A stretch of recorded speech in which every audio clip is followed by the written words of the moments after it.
Hello and welcome back to Garden Valley's YouTube channel.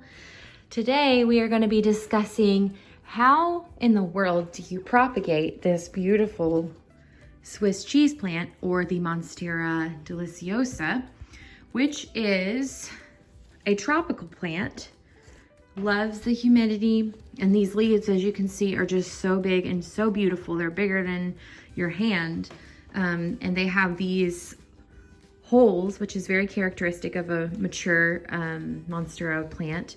And newer leaves tend to be more bright green, and then as they mature, they get a little bit darker depending on your sunlight. They also have the holes in them because in the tropical forest, that allows for more sunlight to come through and more rain to come through as well. So that's why they have those characteristic leaves. So they like indirect sunlight, very bright. So direct sunlight, you want to be very careful because that can actually scorch the leaves. So very bright indirect sunlight is what they absolutely love and they thrive in. So if we're going to be propagating this, what you're first going to want to do is find your node. And I am looking in here and I'm seeing there's one really good one right here that I can cut. And how I know that is you can feel it. It's a little bit of a thickening on the bottom of it. And it has some really good branching coming up. Looks super healthy. Plus it's not on the end of the plant, so it's not gonna look weird and kind of misshapen if I cut this one, this whole plant is gonna look a little off.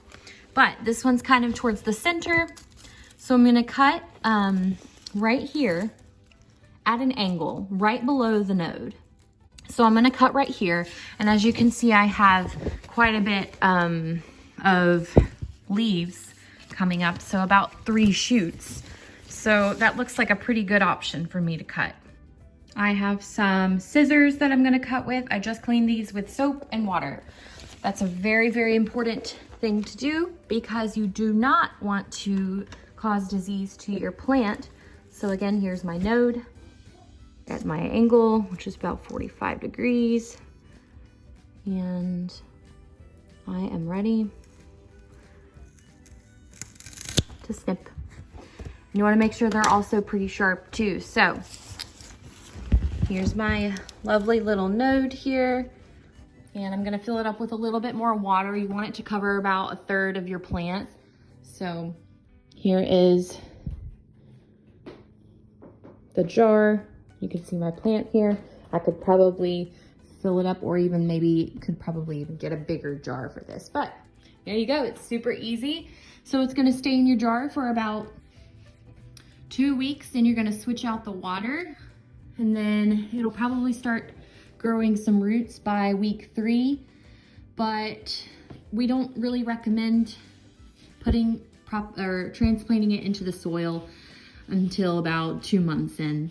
So just be patient with it, change out the water, and you're good to go.